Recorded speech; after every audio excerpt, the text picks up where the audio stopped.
জমিতে চাষ ও মই দিয়ে প্রস্তুত করে কার্তিক মাসে বীজ বপন করেছেন। ফসলটি 4 মাসের এবং বেশ লাভজনক। জমিকে আগাছা মুক্ত রাখা হয়েছে, রোগবালাই দমনের ব্যবস্থা গ্রহণ করা হয়েছে। ভালো ফলনের জন্য কয়েকবার সেচ দিয়েছেন। বর্তমানে ক্ষেতে গাছে ব্যাপক ফুল ফল দেখা যাচ্ছে। কৃষক জানান, কালোজিরা চাষ অনেকটা ধনিয়া চাষের মতোই, একই রকম পরিচর্যার প্রয়োজন হয়। উপজেলা কৃষি অফিস থেকে সবসময় তাকে পরামর্শ দেয়া হয়ে থাকে।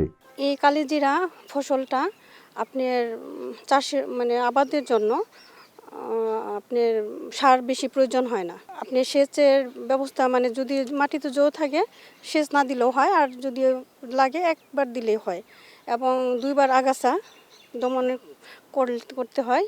আর চাষ থেকে 5টা চাষ দিয়ে রোপণ করা যায়, আর এতে সার একটু কম লাগে। আর হচ্ছে আপনার এটা এক তেল জাতীয় ফসলের মধ্যে একটা অন্যতম ফসল, মৃত্যু ছাড়া ওষুধের জন্য এটা ভালো। আর এতে আমি যে করাইতেছি কৃষকরে দিয়া, তেমন একটা রোগবালাই নাই।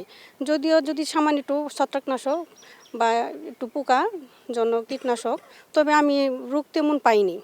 তবে প্রদূষণের জন্য আমরা যেহেতু ছত্রাকনাশক কীটনাশক কৃষককে দেওয়া হয়েছে, তার জন্য আমি স্প্রে করাই নিছি।